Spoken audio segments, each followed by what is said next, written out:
एक समय की बात है। एक गांव में एक डोमन जाति की बिमला नाम की औरत रहती थी। वह बहुत ही नेक स्वभाव की थी, लेकिन कहते हैं ना, पिछले कर्मों का फल हमें भुगतना ही पड़ता है। उसके जीवन में अपार दुख थे। उसका पति हमेशा बीमार रहता था। उसके 4 बच्चे थे। सभी की जिम्मेदारी बिमला के कंधों पर थी। बेचारी बिमला बांस की टोकरी पंखा बनाकर बेचती थी। कभी उसका चूल्हा जलता तो कभी भूखे पेट ही सो जाते थे।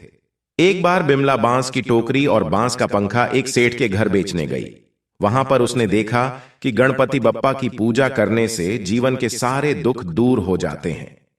चाहे उसके पिछले जन्म कितना भी खराब क्यों ना हो, पर गणेश जी की पूजा करने से विमला गणेश भगवान की इतनी महिमा सुनकर गणेश भगवान की पूजा करने का निर्णय लेती है। गणेश भगवान की मूर्ति लाने के लिए बिमला दिन रात काम करने लगती है। बहुत मेहनत के बाद वह कुछ पैसा एकत्रित कर पाई। इसी बीच भादों का महीना आ गया। बिमला गणेश उत्सव के पहले बाजार गई गणेश जी की मूर्ति लेने के लिए। पर उसे देख दुकानदार कहने लगे, तू अछूत है, हम तुम्हें गणेश बप्पा की मूर्ति कैसे दे सकता हूं। उस बाजार में मूर्ति की 3 दुकानें थीं। विमला एक के बाद एक दुकान पर गई और तीनों दुकानदार उसे दुकान से दूर खड़े रहने के लिए कहने लगे और गणेश जी की मूर्ति भी नहीं दे दी। इस तरह बिमला गणेश भगवान को याद करती और रोती हुई अपने घर आ गई। बिमला अपनी दादी नानी से कहानियों में सुना करती थी कि ब्रह्मांड में सबसे पवित्र गाय का गोबर माना जाता है। बिमला ने निर्णय लिया कि वह गाय के गोबर का गणपति बनाएगी और उसी का पूजा अर्चना करेगी। इस प्रकार बिमला घर के एक कोने को गाय के गोबर से लीप कर साफ किया। वहां पर एक लकड़ी का टुकड़ा रखा और उसी पर गोबर के गणेश जी को स्थापित कर पूजा व्रत करने का संकल्प लिया। बिमला पूरी श्रद्धा से गणेश भगवान के नाम का जप करती रहती।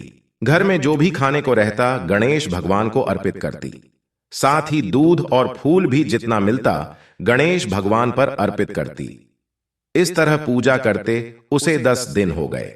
जैसे गांव के लोगों ने अपने घर में रखी गणेश मूर्ति का पानी में विसर्जन किया, वैसे ही सभी के चले जाने के बाद वह बिमला ने भी अपने गोबर से बने गणेश जी को पानी में विसर्जन किया और गणेश जी का जयकारा लगाते हुए घर आई। बिमला के घर में घुसते ही उसका घर महल में बदल गया। उसके घर में अन्य धन का भंडार भर गया। उसका पति भी स्वस्थ हो गया। गणेश भगवान का चमत्कार देख बिमला और उसका पति गणेश भगवान का जयकारा लगाने लगे। भगवान ना ही ज्यादा देखते हैं और ना ही दिखावा, वह तो सिर्फ श्रद्धा देखते हैं। हे गणेश जी महाराज, जैसे आपने बिमला पर अपनी कृपा करी, वैसे ही अपने सभी भक्तों पर अपनी कृपा बनाए रखना। गणेश भगवान की जय हो। एक समय की बात है, एक गांव में एक बुढ़िया रहती थी। वह बहुत ही गरीब थी। उसकी आंखों से दिखाई नहीं देता था। उसका एक बेटा और बहू थे। वह बुढ़िया सदा ही गणेश भगवान की पूजा किया करती थी। एक दिन गणेश भगवान प्रसन्न होकर बुढ़िया माई के सामने प्रकट हो जाते हैं और कहते हैं कि बुढ़िया माई, तू जो चाहे सो मांगने पर तेरी सारी इच्छा पूरी हो जाएगी। तब बुढ़िया माई बोली कि प्रभु, मुझे तो मांगना नहीं आता है, मैं कैसे और क्या मांगू। तब गणेश जी कहते हैं, कोई बात नहीं, मैं कल फिर से आ जाऊंगा, तब तुम मान लेना, तब तक तुम सोच लो। तब बुढ़िया माई अपने बेटे के पास गई और बोली, बेटा, गणेश जी मुझ पर प्रसन्न हुए हैं और मुझे वर मांगने को कहा है, तो बताओ मैं क्या मांगू। तब पुत्र बोला कि मां देखो, हम लोग कितने गरीब हैं, हमें धन की बहुत कमी है, तो तू गणेश भगवान से धन मांग ले। तब बुढ़िया अपनी बहू से पूछती है। तब बहू कहती है कि माई, आप तो नाती पोते मांग लीजिए। तब बुढ़िया माई सोचती हैं कि यह तो सब अपने अपने मतलब की बातें कर रहे हैं। फिर वो अपनी पड्डी ढोसन के पास जाती हैं और उससे पूछती हैं। तब वह पड ढोसन कहती है कि बुढ़िया माई, तू तो थोड़े ही दिन जिएगी, तू क्यों धन मांगेगी, क्यों नाती मांगेगी। तू तो अपने लिए अपनी आंखों की रोशनी मांग ले, जिससे तेरी जो बची जिंदगी है वह आराम से कट जाए। तब बुढ़िया माई अगले दिन घर के मंदिर में जाकर बैठ जाती है। तब तक गणेश भगवान प्रकट हो। गणेश जी ने कहा, बुढ़िया माई, क्या चाहिए तुम्हें, मांग लो।